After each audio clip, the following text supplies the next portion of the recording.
Republican Senate Majority Leader Mitch McConnell is mad as hell right now that the Democrats might not be willing to give all of Donald Trump's cabinet position nominees a fair hearing, according to McConnell. This past weekend on the Sunday morning talk shows, McConnell said the Democrats just need to grow up and just confirm these people. So what's the Democrats' big objection to these people that Donald Trump has nominated for cabinet positions and other positions throughout the government? Their big gripe is the fact that these people still have not been vetted. We do not have financial disclosure forms. We do not have any of the necessary information to be able to digest it and make an informed decision about whether or not these people, one, are eligible to serve in these cabinet positions, and two, will not use this position for their own personal profit, which appears to be the case at this point. Furthermore, Mitch McConnell seems to forget that back in 2009, he did the exact same thing. In fact, this guy created the framework on how to do this. He laid out, before President Obama had even nominated anybody, an 8-point survey, an 8-point list of things that Obama's nominees had to meet before they would even get a hearing. And now today, he's telling us that those same standards that he put in place for Obama's appointees do not apply to Donald Trump. That is the height of Republican hypocrisy. Do as I say, not as I do.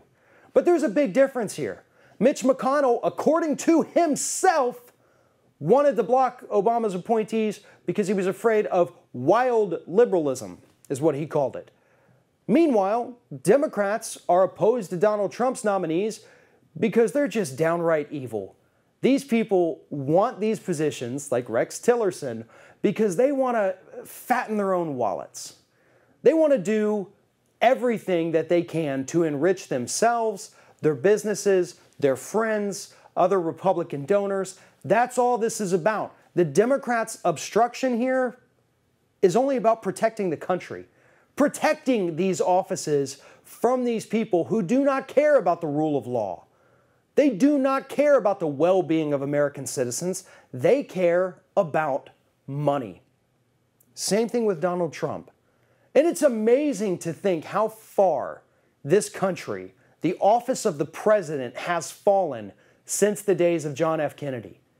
Ask not what your country can do for you, but what you can do for your country.